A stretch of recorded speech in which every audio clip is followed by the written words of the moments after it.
Hello everyone, this is Abhi Bardwaj. I'm back with lecture series on science. Today I'm going to continue the topic which we discussed yesterday, the microbiome within us, and we are going to talk about what are the different type of bacteria within our gut and what we should do to keep healthy culture of these bacteria so that we lead a healthy and disease-free life. And also, we are briefly going to touch base with the antibiotics. So let's get started. So first thing we should know that the bacteria starts growing within our gut when we are about 1 to 2 years of age. So it starts early in our life, and it keeps adding to the culture and also the number of species as we grow into adulthood.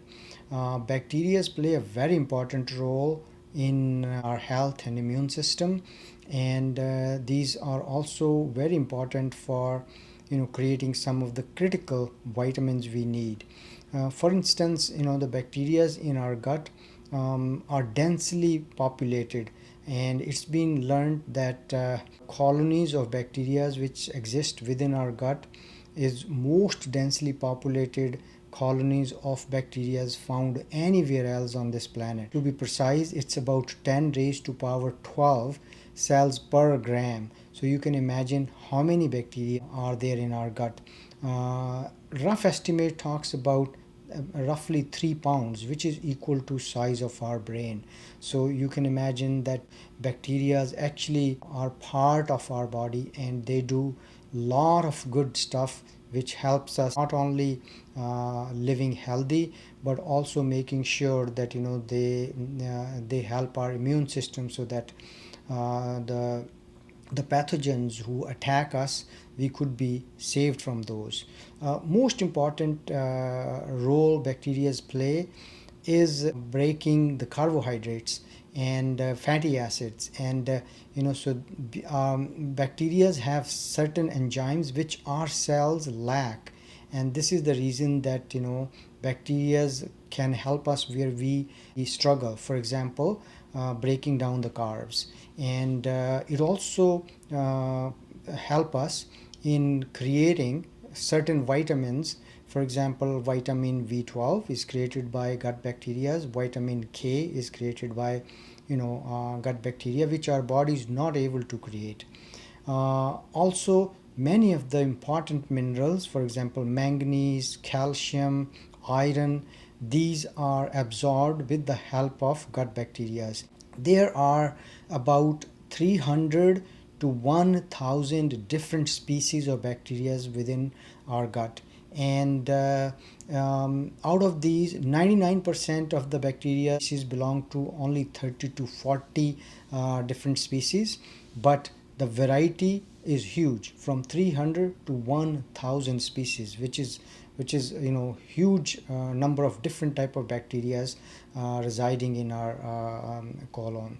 Their bacteria also are found in our stomach and small intestine, but most of the quantity of bacteria is found in our colon. So other part you need to understand is bacteria plays an important role in the immune system of humans. So what it does is basically it helps boost our immune system. Better the culture we have or variety we have of good bacteria within our gut, better our immune system is. And it has also been found that whenever there is a pathogen which attack us, and our immune system responds by inflammation, which is also called cytokine, creation of cytokine or cytokine storm. These bacteria which live in gut, I just want to explain it to you guys in a very simple term, that they send these molecule signals and make sure that antibodies are produced to attack those pathogens or the harmful bacteria. The particular antibodies are produced to not only attack but kill those, to make sure that our immune system respond in a proper way by sending those antibodies to to kill these external pathogens. So you can imagine that it's not only helping us to digest our food or breaking down carbohydrates or just creating vitamins, but also helping our immune system to respond to particular type of pathogens.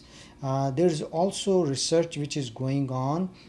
It's also called gut bacteria and brain axis experiment. So this actually research is trying to understand how gut bacteria influence, and communicate through our central nervous system and communicate that to our brain. And it also helps not only in responding to the attack from the external pathogens, but also there are many evidences which suggest that it might be actually controlling our thoughts or choice of food, or a lot of other stuff which is currently under research. So as you can understand, that the role of these bacteria is immense. And as we know that these bacteria are 3 times more than human cells in our body, so definitely they are controlling a lot of activity within our body in a positive way. And we also understood yesterday that how in our evolutionary history, one type of bacteria which became part of our cell is also called mitochondria, helps us in producing energy through ATP process. And if you look at the contribution of bacteria in our good health, is amazing. And in short words, I would say that we would not be able to survive if we do not have these microorganisms helping us. One important part I want to discuss in this video is about use of antibiotics. Antibiotics can be very harmful if we continuously use them when we do not actually need them. In many countries, antibiotics are not prescribed until you are tested and you have bacterial infection. But there are many countries, especially developing countries, where there is no such restrictions. And what happens is that you can go to any pharmacy and buy those antibiotics, even if the disease you have is not bacterial. And this leads to overuses of antibiotics, which should be totally prevented and controlled. So that is one part of it. Other is that antibiotics are also being used within animal farm industry, and that leads to concentration of antibiotics increasing within our different water systems, like surface water, groundwater, and the water we drink. And also it comes through the diet. For example, any animal product also has antibiotics, and that leads to antibiotic resistance. And what that does is that, first of all, it kills the good bacteria within our body if we ingest that kind of food or drink the water with antibiotics. And it also makes the bad bacteria like streptococcus or many other bacteria which causes harmful diseases, they get resistant to these type of antibiotics.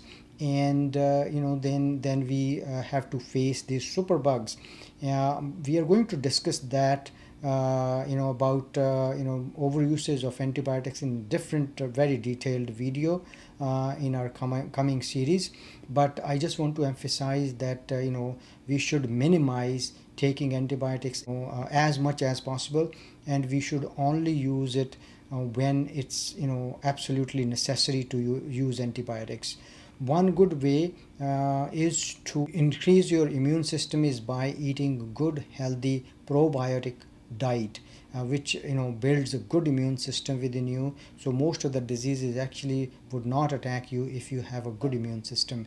And how we can do that is by probiotic diet. Now time has come that we have to make sure that usage of antibiotics is reduced as much as possible and eliminated from the environment if possible, because that is leading to a very big problem in coming decades.